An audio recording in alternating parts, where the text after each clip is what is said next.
Hello, everyone, and welcome to a live streaming version of Living with ADHD and CPTSD. So, today, how are we going to discuss this?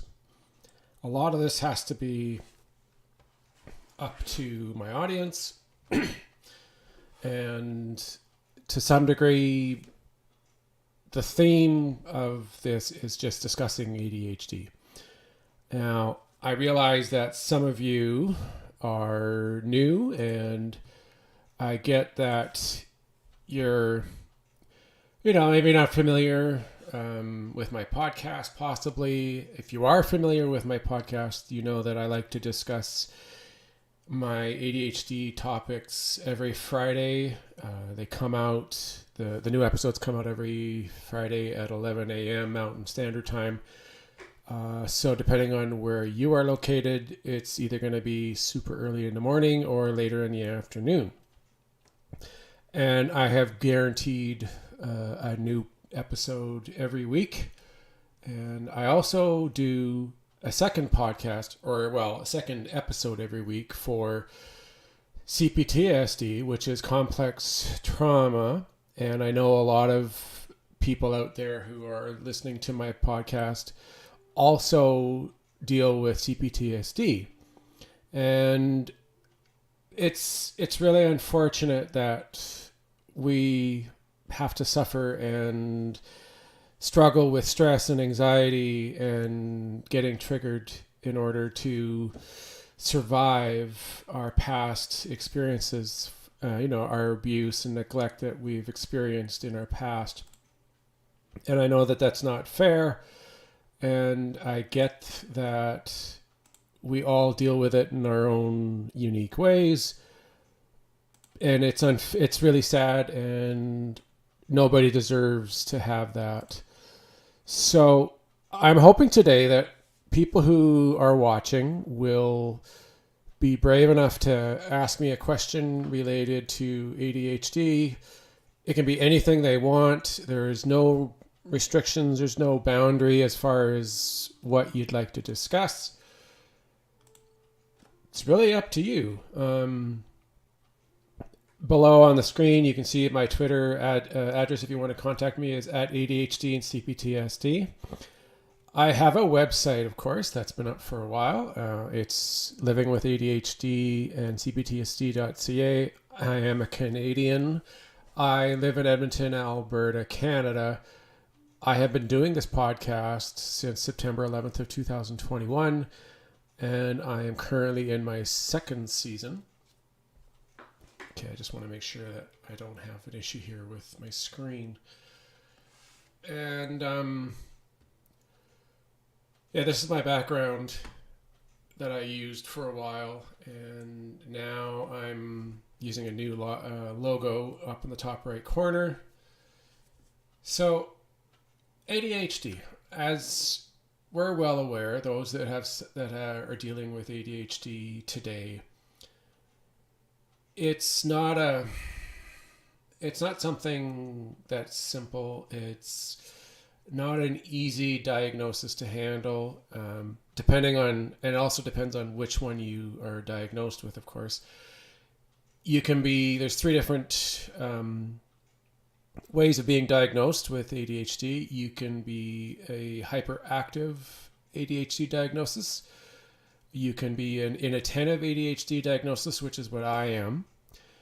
And you can also be a combination diagnosis, which is both hyperactive and having inattentive.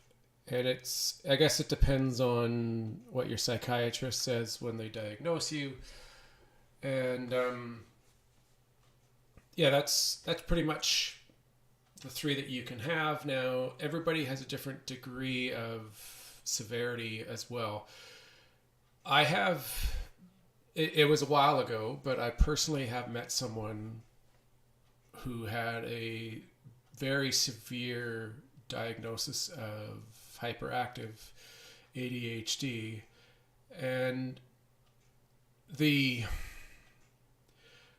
experience and the exposure to someone who has ADHD so severely it is quite eye-opening, and you don't realize just how severe it can be until you actually are aware of it or around it. And there's a lot of stigmas out there, and there's a lot of preconceptions about ADHD that many people don't understand and don't really get. And that's really unfortunate because it causes a lot of stress, a lot of unnecessary stress as well. And nobody enjoys that because of the fact that we're struggling as it is. We have an underdeveloped prefrontal cortex in our brain, and there's so many side effects and symptoms that come from having ADHD. Some have more severe side effects. Some have multiple side effects. Some don't have as many, and their ADHD isn't necessarily as severe. And like I was saying, this person that I met, this was back early 2000s, and I was in my early mid 20s at that time. And when I met her, she had pre-warned me about it, and just so that I wasn't like taken off guard and shocked and surprised here. And when I was sitting with her and we were having lunch, it was very clear. It was so obvious that she was someone who dealt with ADHD for her entire life. She had a hard time sitting still and focusing on anything. Like, you could see she was always moving her hands, and her body was moving. It was basically next to impossible to focus on anything, any one particular subject, or and even talking with her had been extremely difficult because of the fact that she had a hard time concentrating and staying focused on what was being said. And needless to say, it didn't go too well. And it's unfortunate because, underneath all that, she's a person who's dealt with a lot, like way more than what a neurotypical person would deal with on a day-to-day basis. And I'm imagining how her life must have been up to that point, and even for the rest of her life. I have no idea where she is anymore. I'm hoping that she's still around and that she's been able to get some better help to manage her symptoms better so that she can have a productive life. I realize that it's difficult for a lot of people who have very severe ADHD to function. And unfortunately, there are a lot of people out there who don't have ADHD who prejudge and have these preconceived thoughts and ideas as to what it's about and what it means. And people who are in relationships and they have ADHD, or they're the one who their partner has ADHD, it can be it's very hard to understand, and there's a lot of misconceptions. And for someone who would be really recently in a relationship and it's maybe been a month or 2 months, and especially if someone isn't necessarily severe, like maybe it's a mid-range severity for ADHD, so that means it doesn't always come out, and sometimes maybe it takes a little while for it to be noticed, right? And maybe they don't always appear. Maybe the symptoms aren't always there. And what that means is some people, maybe they go on their first date or two and due to the type of date. Maybe they go out somewhere and do a fun thing, like maybe mini golf, or they go to a place where there's a lot of action and a lot of movement. Because the interesting thing that you probably don't realize is that's not an accident. If the person who has ADHD is wanting to design and suggest the event and the day, they're going to probably try to have the date be intentionally in a location and with a situation that minimizes the risk of their ADHD being noticed or coming out. Because like if you do something that is constant movement or action and activity where you're always moving around and doing something, there's very little time and opportunity for a lot of the symptoms that are noticeable to come out. Because if you're on a date, let's say you go to a restaurant and it's a quiet or a quietish restaurant, and the focus is just about the two of you talking and eating dinner and having to focus and stay, attached and not being distracted, it's going to be a lot more difficult for the person who has ADHD to do such a thing, because they're going to be constantly fighting and really pushing themselves to be focused and stay attentive the entire date. Now, if they're someone who was diagnosed a while ago and they've been on medication and they're doing multiple things to help minimize their symptoms, then there's a good chance that maybe not much at all comes out on the first date or two. And if the person's not ready to tell their date that, oh, by the way, I suffer from ADHD, blah, blah, blah, and they give them the whole rundown, and especially if that person that they're going on the date with isn't really that knowledgeable on it, then there's a good chance that for the first couple of dates, there's going to be really no awareness of the fact that that person has ADHD. And it has its good and its bad points because of it. The good thing is the person with ADHD who is going out on that date doesn't have to really concern themselves too much about the symptoms that they have coming out and possibly getting in the way of having a good time and getting to know that person. Like I remember my first date that I met my girlfriend back in, when was it? Early 2019. It was like February.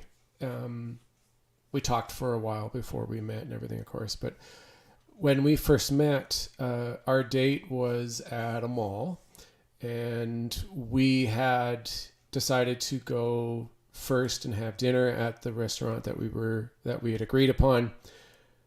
And that, despite, like, I hadn't really, like, I had been aware, I had been thinking about maybe I had ADHD and, but I hadn't really focused on it too much. It wasn't something that was in my mind constantly. It was maybe only when maybe I had some really bad symptoms. But I didn't even realize that I was dealing with it. So of course I didn't, and that was never brought up. And that first part of the date in the restaurant went well. And we talked, I asked a lot of questions. We had good discussions back and forth. It was a really pleasant evening and very, we grew and, we had already, it's not like we were just getting to know each other. We had known a lot about each other already.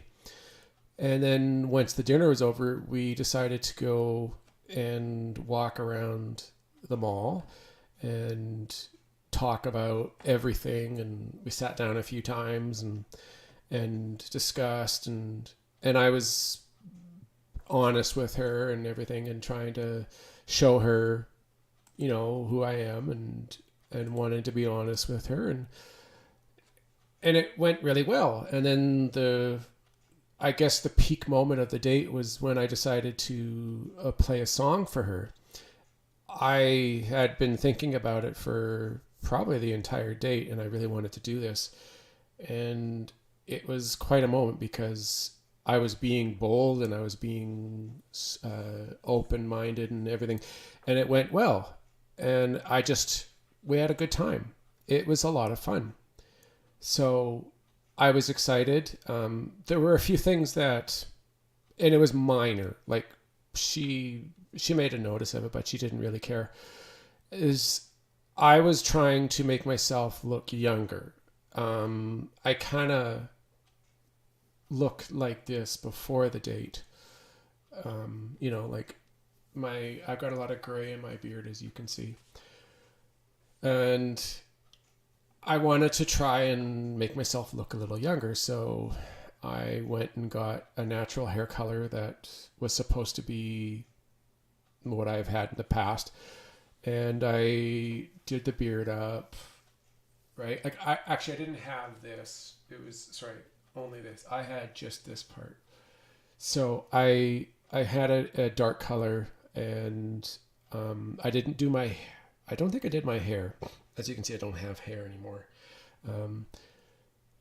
And she noticed that, and she said that I looked better just natural. And so I had to obviously let it, grow out. And that was the only thing. I wish I hadn't done that. I wish I had just left it as is.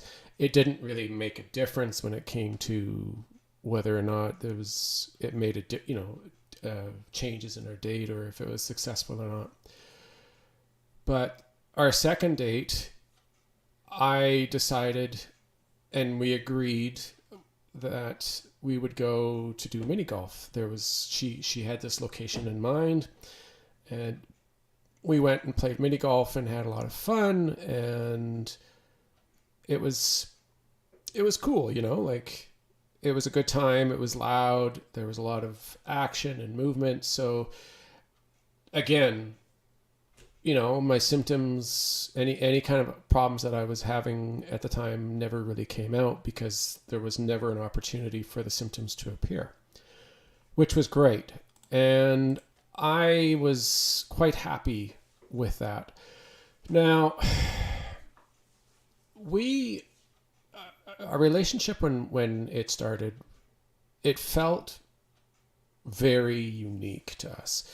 I get that a lot of people, when they get into a relationship, they are like, oh, we're perfect for each other. We're going to get married one day. We're so in love with each other, blah, blah, blah, all that kind of stuff. And we did have good connection. We were always talking. We had great conversations. They went for hours all the time. And it was a ton of fun. And it was great. And neither of us had really had anything quite like that before. But she was cautious, and I was trying to be open-minded and not, fall head over heels like right away, and trying to be realistic regarding this relationship that we were trying to develop.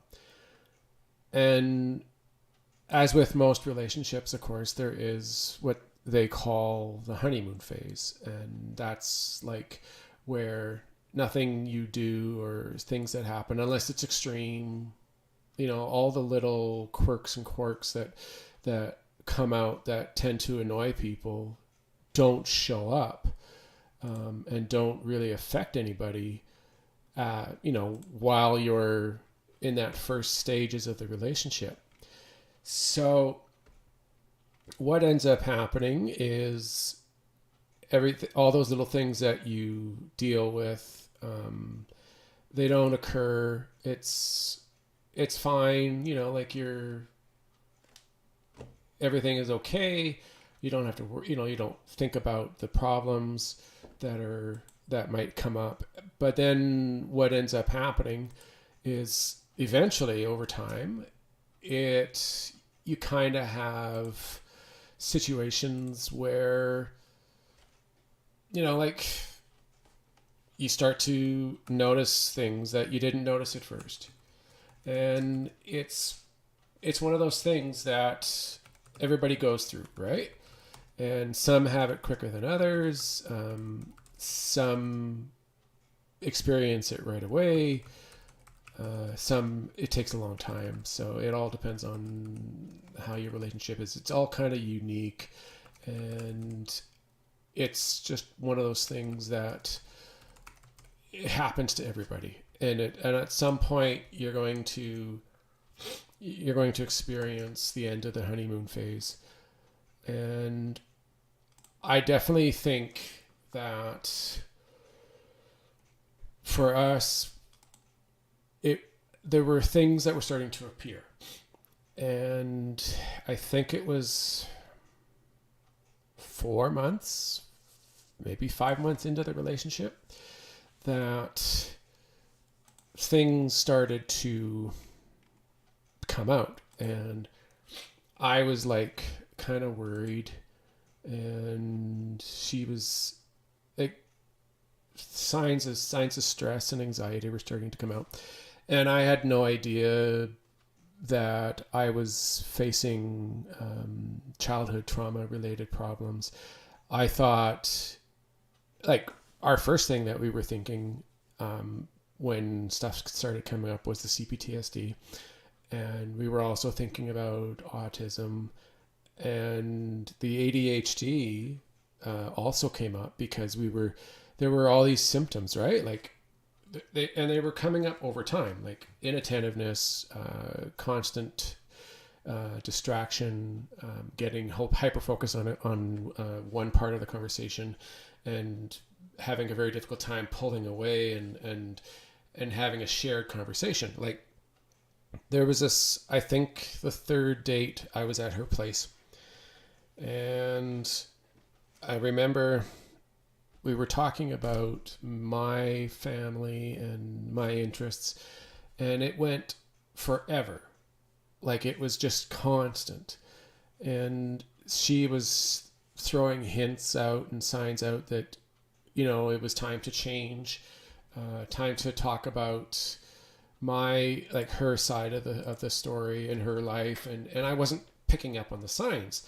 It was like I was oblivious. Like, I couldn't pull out of that focus enough to notice and to change and go, okay, I guess I need to stop talking and let her talk.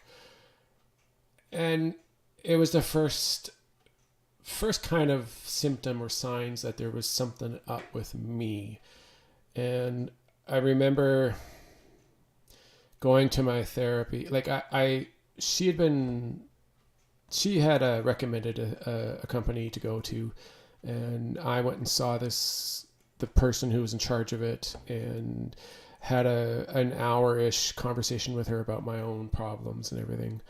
And I was referred to my therapist, who I have now been seeing since then. And it's been kind of all over the place, but the idea and the recognition on my behalf that I'm suffering from ADHD as well as CPTSD was present, and it was obvious. It was becoming more and more concrete that that's what was happening with me. And it's, unfortunately, I wish I had known about this long before meeting her. It would have most likely saved a lot of grief and stress and hardships that we've been dealing with and going through the entire time up to today.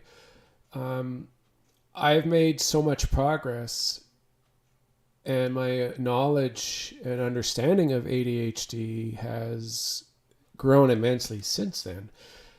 And of course, just this past April, I was diagnosed as an inattentive ADHD, and I've been on medication since December of 2022, or 2021, excuse me. We haven't gotten to December this year yet. And I I actually just officially went to 60 milligrams of Vyvanse today. Today was day one. And I also, it was June. I think it was June. I started doing an anxiety medication as well. And I am at currently 15 milligrams.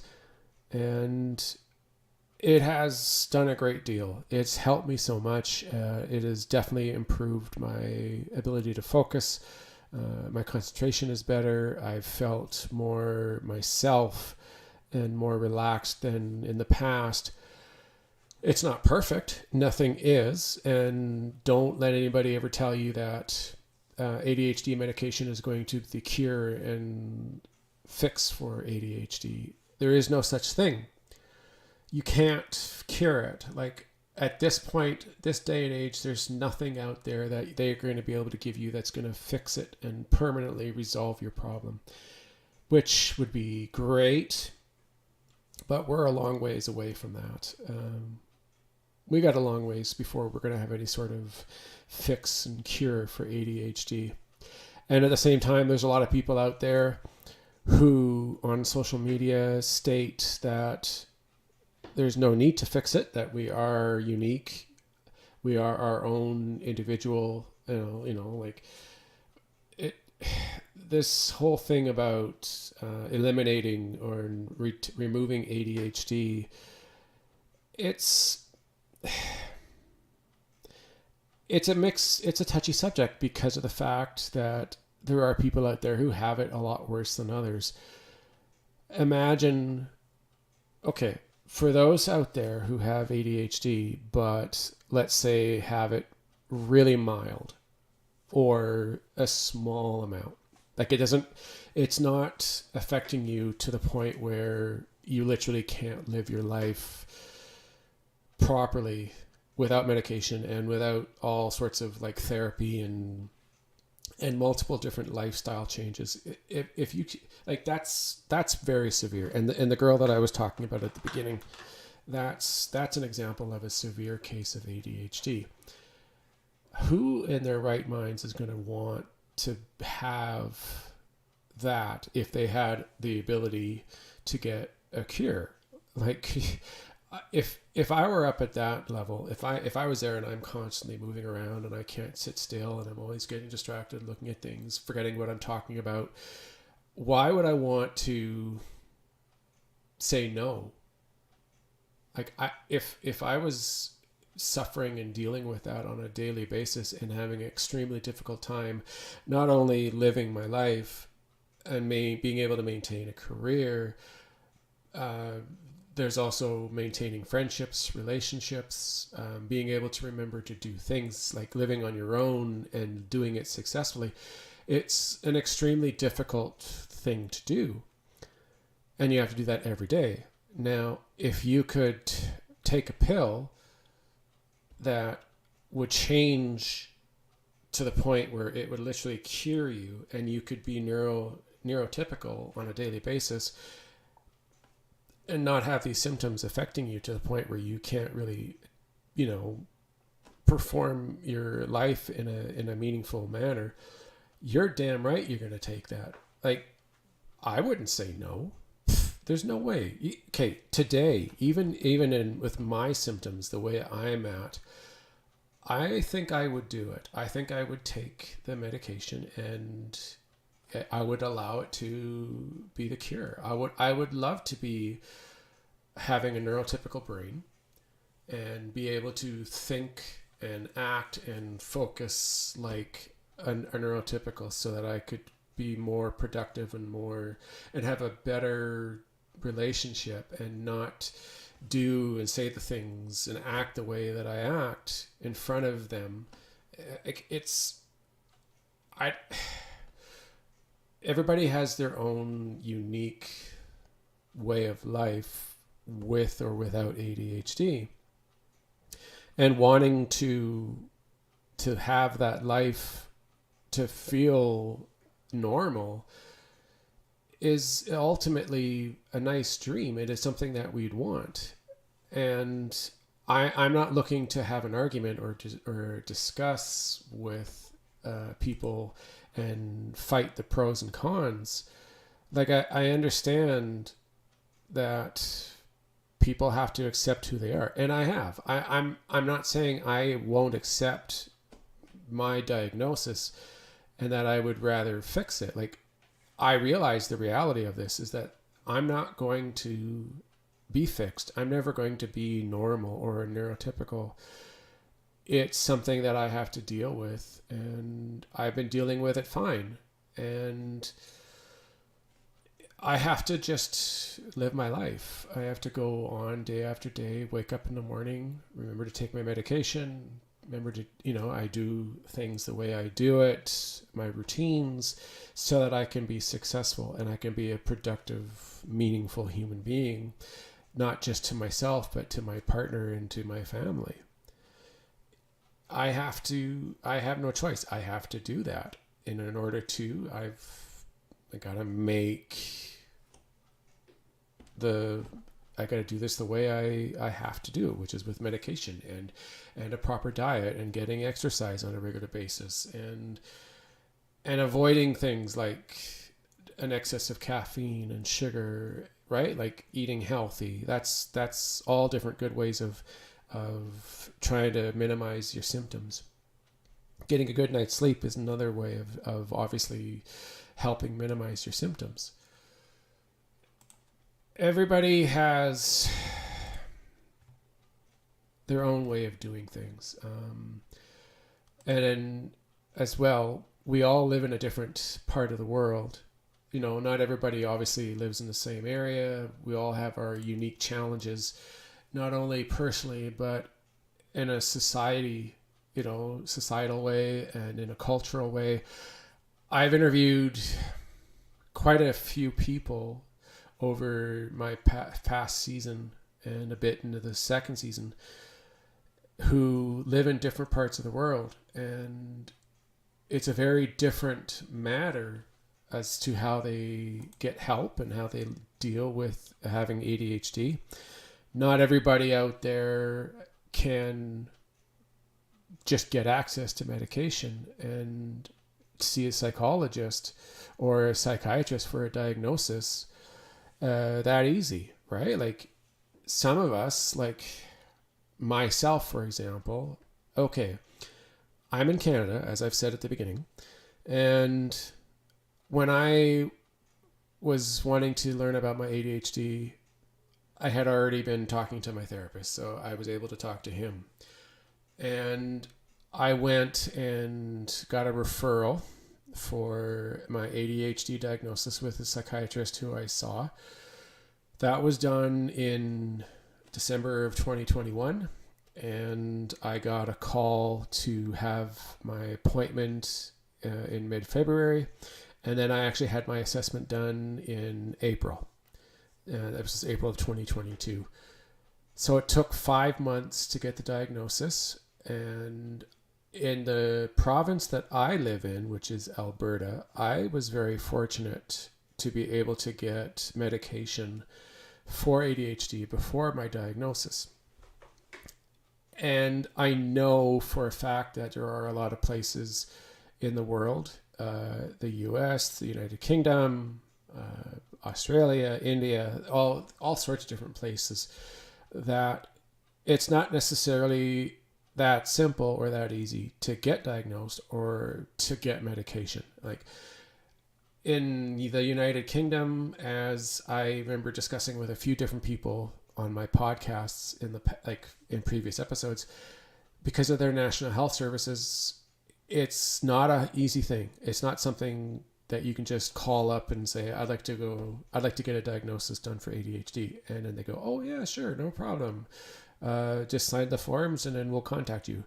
It's a lengthy wait. And I think they were saying it was like 2 years, which when you really think about it, it's pretty crazy. You actually have to wait 2 years just to get a diagnosis done with a psychiatrist. And then after that, then you get your prescription, and there aren't very many choices out there when it comes to the medication for someone in the United Kingdom, because it is a controlled substance and they take it very seriously. Like you can't just go into the pharmacy and keep getting renewals, right?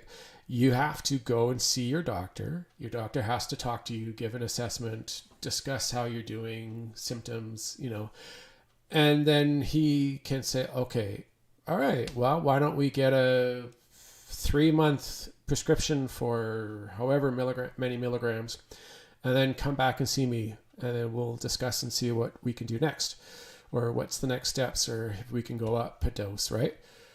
So everybody's different. And then there are some countries out there who they don't really have any kind of support at all. Mental illness in some countries is considered to be subhuman or bad, and they don't get any support. So if you've got mental illness, or you've got a diagnosis, or like a problem like ADHD, as an example, good luck. Like, the only way you're really ever going to get any kind of help with this is by going to another country, which sucks, but unfortunately that is the way it works, because there are countries out there that don't care. They don't really have great support or any support at all for mental health. And in the United States, for example, mental health, and there's a lot of people out there who have said so, mental health support in the United States is quite poor, and they need a lot of work. It needs to be greatly improved, because there are so many people out there who need the assistance but can't get it for whatever reason or another. There's just no way. And I feel bad. I really feel bad for them, because especially in a country that has almost 400 million people, there's more and more people out there who are, especially with the pandemic that affected everybody, there's more people out there who are suddenly realizing that they've got mental health problems. Like they're dealing with depression, or they're dealing with ADHD, or maybe they've dealt with lifetime trauma or PTSD, right? Like, and there's other things. There's like bipolar issues and schizophrenia, which is pretty serious, of course, just like any other. And the ability to get help and support is extremely difficult. And if you don't have a healthcare system, like there is Obamacare, but a lot of mental health, like a lot of health support in the US is quite limited. Like there's not a ton of options out there, and it's really, the limitations are very obvious, and that is extremely unfortunate, and I wish that wasn't the case. And everybody, let's put it this way. The way it should be is, no matter where you live, you should be able to get healthcare support for mental health for free. Even where I am, Canadians don't get to just go and find a mental health support specialist, like a psychologist or a psychiatrist, and choose whoever they want and gets paid for. That's not how it works. I think you get a free assessment through your provincial healthcare, I don't know, it might be different for some provinces, but I think you might get 1 or 2 appointments. But for the most part, mental health support, whether it's psychiatry or psychology, is an extended benefits option. And for a lot of places out there, the majority of employers that offer extended benefits, the mental health coverage is extremely poor. It's not very much at all, and it only covers, I think, maybe 2 or 3, maybe even 4 appointments, and then you're out of your money, and that's it. Then you got to come out of your own pocket. I remember my company, the two companies that I've been with in the past 11 years where I actually had the ability to use it, their support, their coverage was, I'll put it quite frankly, it was a joke. Imagine having only $300 for mental health support. And an appointment is $200 just for a single appointment to see somebody. So what's the point? Why bother? Because you're going to have to probably see them, depending on what your issue is, depending on what you're dealing with, you're going to have to see them definitely more than 1 or 2 times. Like, it's pretty rare, unless it's just like for a checkup, just discuss things and, oh, I feel better now. I got stuff off my chest, which is that's not the typical thing. That's not your average client who's trying to get mental health support. The most common one is where they need to get assessed by a psychologist, and they need to come back usually every 2 weeks to get proper help and get therapy practice, like work and doing homework, or, well, that's what they call it, doing homework when you're at home and not just while you're visiting your therapist. It gets to be expensive. And like I said, the majority of places out there who offer benefits, it's an extremely poor amount.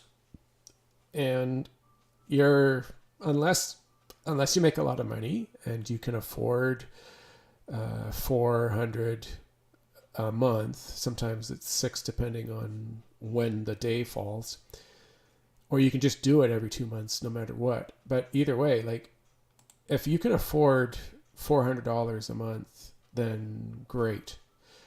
But how many people out there in this world today, now this is Canada, and I don't know what the cost is for every session. I think it's like the same. I think it's about $200, maybe even more for some. But to go and see a therapist, most people, middle, low class individuals, a lot of them can't afford to consistently go every 2 weeks. $400 is a lot of money, especially if they happen to have kids and maybe they don't exactly have the greatest job. Maybe they live on their own. Maybe they're struggling to get by because maybe they're only in a startup job and they're going to school, right? It's not a simple, oh yeah, here's $200, no problem, I can part with that, big deal. For a lot of people, it's not an affordable option. They either have no choice because it's so severe and they have to go in debt, or they get support and help from maybe their family, if their family is aware and supportive of them going to see a therapist. Otherwise, a lot of people can't afford it. So imagine, here's the thing. You're not going to go to your therapist and one appointment, they're going to go, okay, you have ADHD. Let's get you a referral. Let's go see your doctor, blah, blah, blah. And then you go in and you do your thing. Now, if you do have public care and they can do it publicly and you go on a waiting list, like myself, it can be anywhere from 5 months to a year, maybe a couple of years. There are some places that I've heard, I believe the Philippines, that a person was able to get it in and get it done right away, which is fantastic. I honestly wish that was the case for everywhere, but it depends on where you live, clearly. And if you could get in and do that, then that would be nice. But yeah, unless, that's the part, is that if you don't want to wait, if you want to pay up front and you want to get it done immediately, you're going to end up paying a couple grand, because you got to go in, you got to get the assessment. They're going to bring in your family or friends, people that you're around, because they need to do multiple interviews. Like I didn't necessarily, is only myself, but there was a lot of information, and my doctor was consulted, and it was a quick procedure, but it's not the same everywhere. It's an initial interview with the person who's trying to get ADHD diagnosis, and then the family members or the friends get interviewed so that they can get a secondary and third opinion on that person's behavior and symptoms. And then once that's done, then the psychiatrist can say, okay, so this is what we've got, and I'm going to put you on a prescription for whatever kind of medication. And depending on where you are, there's maybe one or two choices. And in some places there's a lot, and you could either have a stimulant medication, which is what I'm on. There's a non-stimulant medication that you can be on. There's many, many different types out there that you can, be put on depending on where you are, and choices. And not everybody. And the other thing is it's not as simple as just taking a pill and in a week or two you notice you're so much better.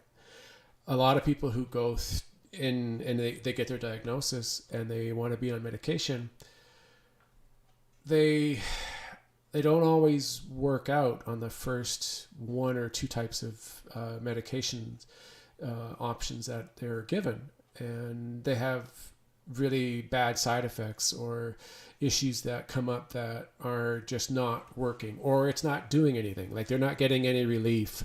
There's no benefits from the medication that they're on. So you end up having to go find another one. And on the other hand, now here's the other thing. What if you don't have benefits that support paying for prescriptions? Here's the thing. Where I am, the charge is based on how many milligrams each pill is. I purchased a prescription yesterday, and it was 60 milligram per day. And after benefits, and I have a 90% coverage on prescriptions. So that means I only have to pay 10%. My prescription amount that I paid for was just over $23. So imagine what that is. 10%, 23. That meant that the actual amount for the prescription, if I didn't have coverage and it was coming truly just right out of pocket, was over $230 for a month's worth of ADHD Vyvanse at 60 milligrams a day. Like, can you just think about that and ponder how hard it is to get medication? So you don't have coverage. You don't get to go and see a psychiatrist for free. You have to pay to have, well, first off, if you want to get it done right away, you got to pay the upfront fee to get in.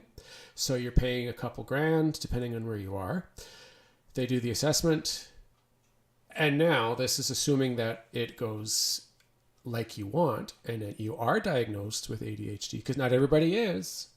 Some people don't get diagnosed. Some people, they have other things that come up, right? Like, oh, it's anxiety, or you might have bipolar disorder, or maybe it's something completely different, right?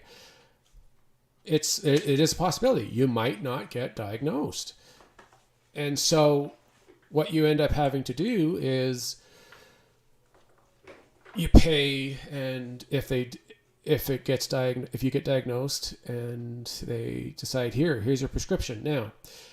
So you've already paid a couple grand to get diagnosed, and now you've got to pay. Okay, here's the thing. It wasn't that much to begin, okay? I started off at 10, and I only paid like $9. But that's still $90 without benefits. So that was per month. And so 60 milligrams is gone from 9 all the way to 23-ish.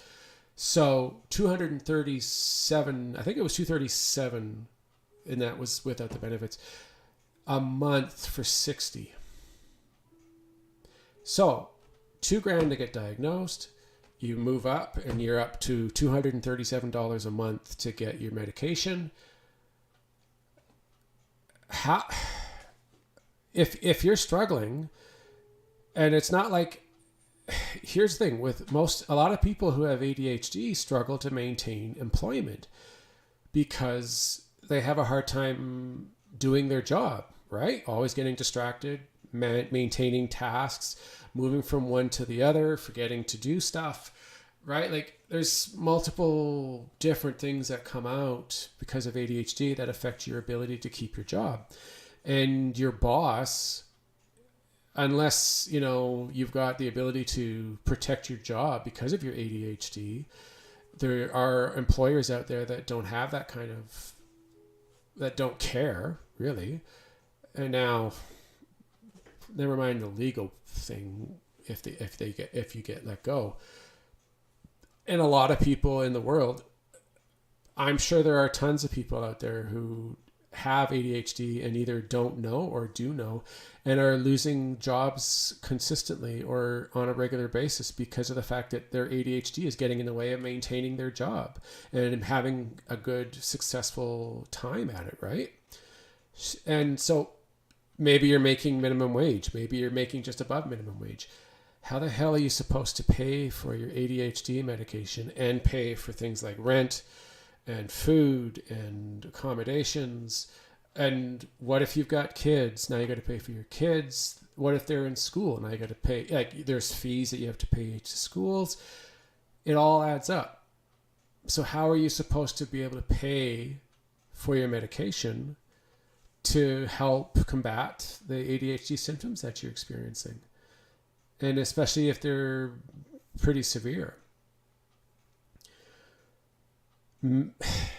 It just annoys me to no end because I feel fortunate. Like I'm blessed. I realize that my life, I could be one of those type that is struggling. I don't, I could be the type that doesn't have a decent paying job, that doesn't have benefits, doesn't have support on multiple sides, right? Like I feel very lucky that I have the ability to have my benefits pay for the majority of my medication, and that I was able to wait for 5 months, which isn't, when you think about it, it's not that long. I was able to get a free diagnosis for ADHD. I was able to, I have benefits to the point where I can go see my therapist on a regular basis for a while. And then it does come out of my pocket, but I've reduced my amount of time to once a month when that occurs. I feel fortunate that I'm in a situation that I am in, but I also realize and I acknowledge and I'm very aware that there are a lot of people out there that don't have that kind of support. They don't get to have benefits and decent, earnings and support. And if they're on their own, or if you're a single mother or a single father and you've got a kid or two, life is going to be difficult. And sometimes you have to make a choice. Sometimes you can't afford to have ADHD medication, so you go without. What are you going to do? Right? You have to decide what's important. Paying for your rent and feeding yourself and your children. That's number one. Obviously, you got to have a place to live and you got to be able to feed. ADHD medication is something that would be, maybe one day when I'm making a decent amount of money and maybe I found someone and I'm married or I'm dating and we're living together. Maybe then I can do it. It's one of those things that has to be put aside until another day. So life really is hard. If we lived in a society that gave us free money or not free money, excuse me, free healthcare, right? Like if we had free healthcare and we had free psychologist or psychiatry for free, and our benefits were paid up, and we had 100% coverage for prescriptions, then it would be very different for us, right? Like we wouldn't have to really think about it. We get our diagnosis, we could take our medication, we could talk to a therapist, get support and get help, and have our life in order and feel good, right? But a lot of people out there don't have that choice. It sucks. It really sucks. And I am sorry that for a lot of you out there, that is how it is. That is not fun. There's nothing good about that. And I wish you could all have perfect benefits and free medical support and free mental health care from your government and never have to think about it and never have to worry about it. You know, what are you going to do tomorrow, or what are you going to do next week? That's what we want, right? We all want the same thing. ADHD, it's a pain in the ass, there's no doubt. Now, one thing I want to discuss before this is over, and a lot of people probably maybe don't focus on this enough because the main, well, first off, diagnosis in anywhere, emotional regulation is not part of the diagnosis criteria when it comes to ADHD. Things like focus, inattention, hyperactivity,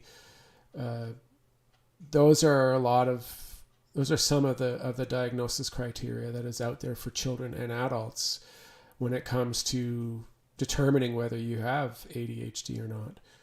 But the one thing, and I had a discussion with a lady a couple of weeks ago, Tamara Rosier, who's an expert. She's a ADHD coach, and she's a renowned expert who has a book out on, ADHD and emotion and the brain. And I interviewed her, and she was on my podcast. And I definitely recommend going and watching that listening to that episode.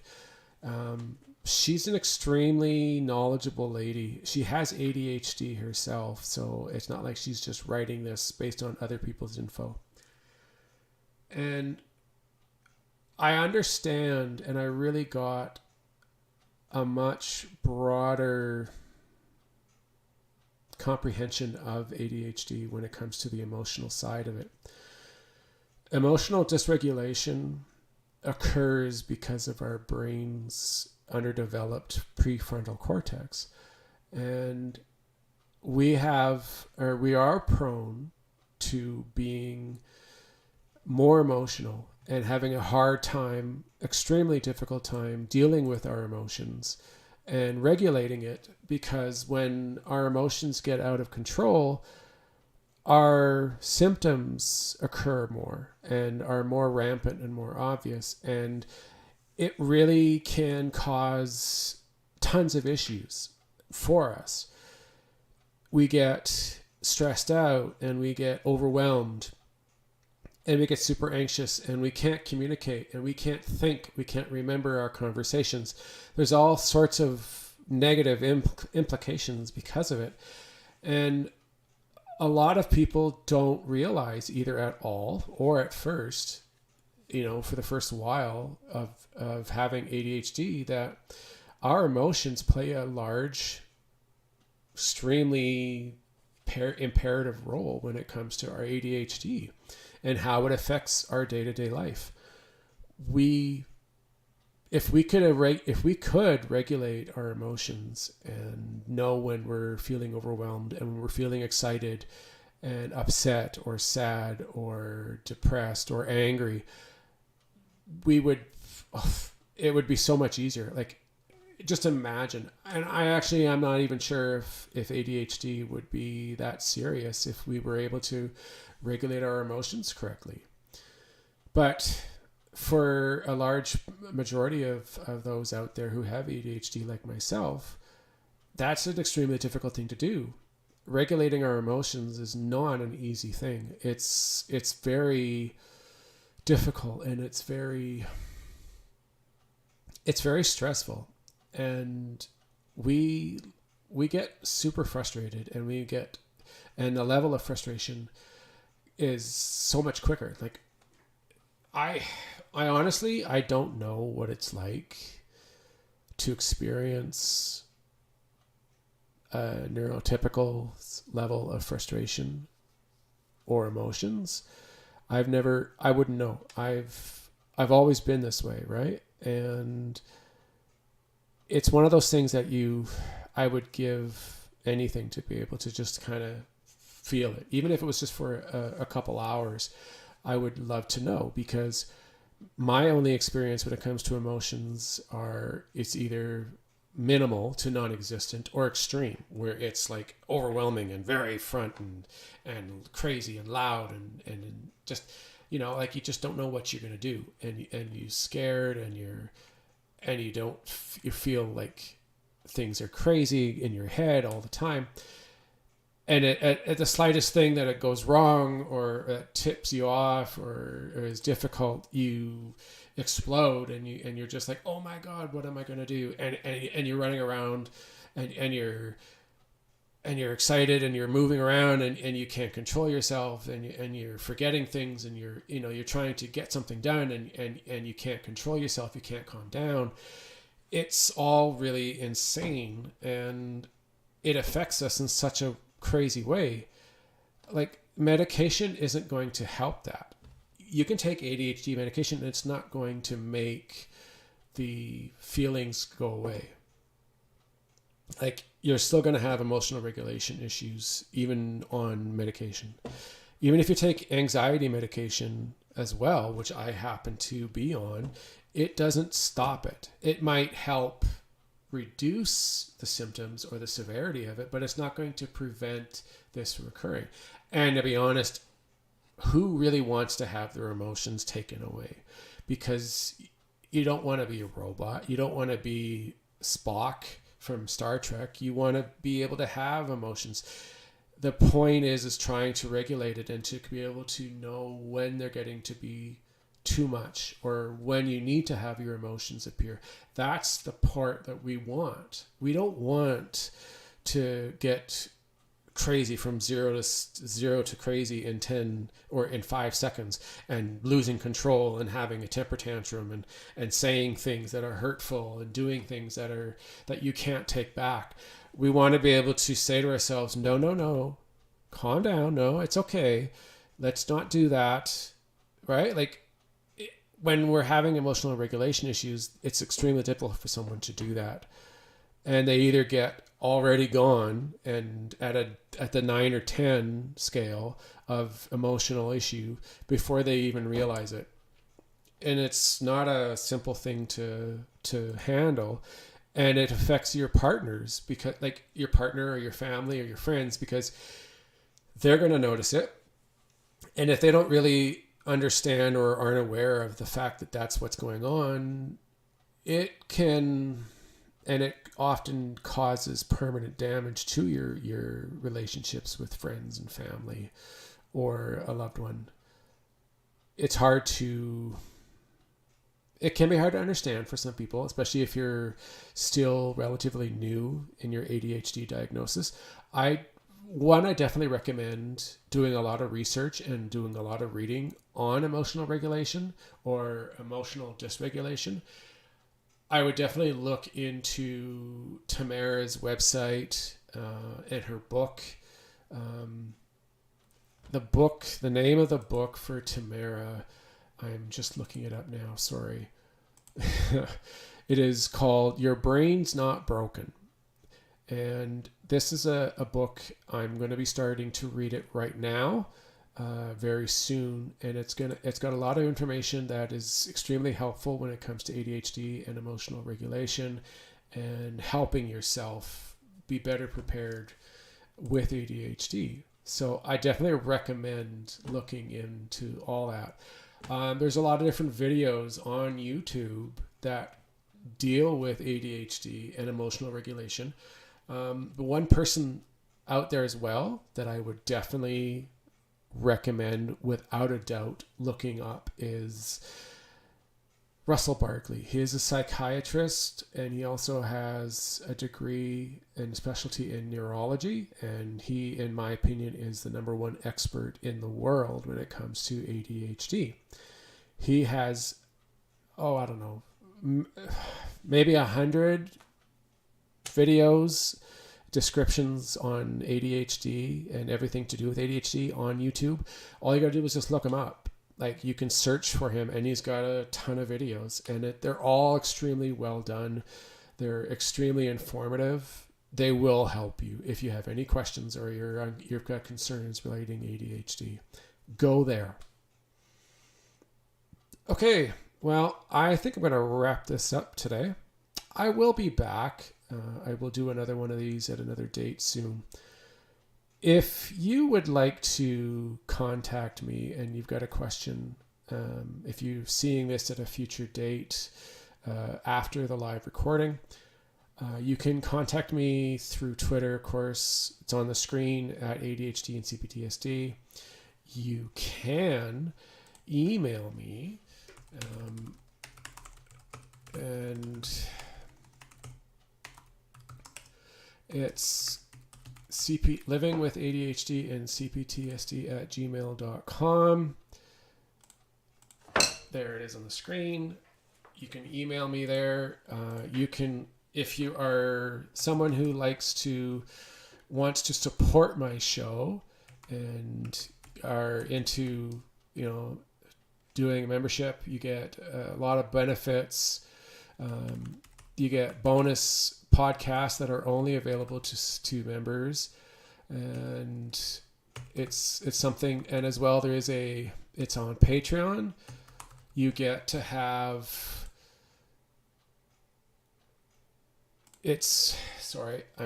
something's not quite working here. What we have is a loyalty membership. And with that, you get free merchandise every 3 months. And this allows you to be a member of the team, and you get free access to all bonus material. There's extra, like, early access, and then there's the merchandise that you can do. So it's patreon.com/livingwithADHD and CPTSD. And if you would rather donate to the cause, I do have things that I need to pay for, like software and websites that I use to go and create my podcast. Then you can go to Ko-fi.com, and I'll spell it out here. It is ko-fi.com/livingwithADHD and CPTSD. That is a way of donating. You can donate any amount that you feel is affordable. It doesn't really matter, to be honest. All I want is just to continue to be able to do my podcasts and give you guys the information that you're looking for regarding ADHD and CPTSD. My podcast is available on Apple, of course, and there's subscribers there. You can be a subscriber, get early access, and that is a definite thing that you can do. Here's here it is. Okay, Living with ADHD and CPTSD podcast. I have, like I said, I do 2 episodes a week, one on ADHD and one on CPTSD, and I think for someone who's dealing with trauma and ADHD, this is definitely a good way to get some support and get some help. And the more voices that are out there talking about their issues, especially with trauma, the better, because then more people feel safe and believe and feel like they've got a voice and they can talk about it with anybody who's willing to listen. All right, everybody. That's it. I hope you enjoyed this live show. It obviously will be on YouTube on a recast, and it is on my Facebook page. I will be putting this on my podcast, audio version, and I hope that if you haven't listened to this, then you can listen to it there.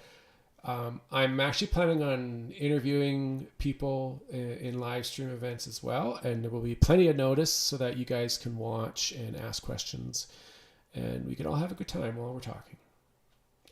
All right. Thanks for listening and watching, and have a great day and a great weekend. Bye, everybody.